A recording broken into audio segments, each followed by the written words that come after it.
Hello, this is Ms. Hoffmann explaining Learnweb features relevant for my English courses at Sprachenzentrum to you. In this short video, I will explain the use of the glossary. The glossary is a collection of words and phrases you are expected to learn with their definitions and example sentences. And there will be one glossary for each text that we deal with. The entries are made by the students, except for the one example entry, and they are part of mandatory coursework. The lists, as I said, are for each text.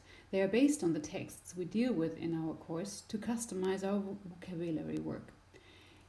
And thus they reflect your needs because you enter the words and phrases that you find relevant.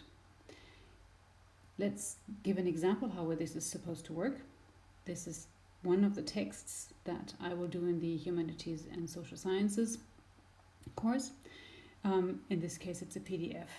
When you click on it, it pops up, and let's say you read it and you find that you are not quite sure how to use the phrase supply chains. So what I expect you to do is you go to the glossary, which is in this case right underneath the text, click on the link. This is the icon for the glossary, which takes you to the glossary. As you can see, there is already an example entry, but I will show you how to make your own entry now. Basically, it's very simple. You click on add a new entry, and then you follow the structure that the example entry had. First of all, you have to enter the concept, in this case, supply chain. And the word class. In this case, this is a noun. Now, there are several ways, actually there are 3 dictionaries that you can turn to find a definition. I want you to use the Longman Dictionary of Contemporary English as your primary reference dictionary. You enter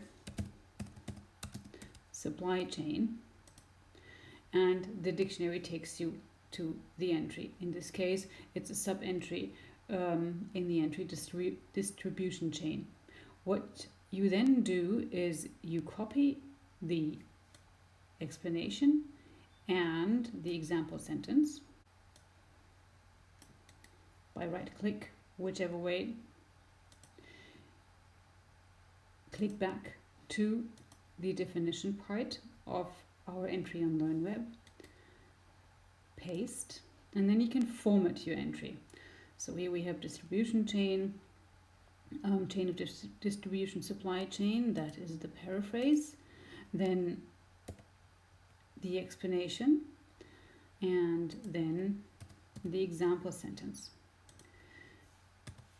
The most important thing then is that you also enter the source, so that for copyright purposes we are on the safe side.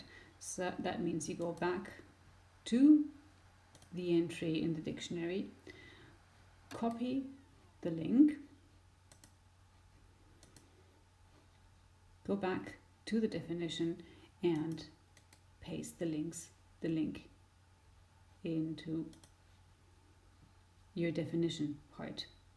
You can now, if you want to, actually format this to make it clear to others that this, for instance, is the example sentence, put it into italics. And now, very important, please save your entry. And then you have the new entry, supply chain, with a paraphrase, the definition, the example sentence, and the source.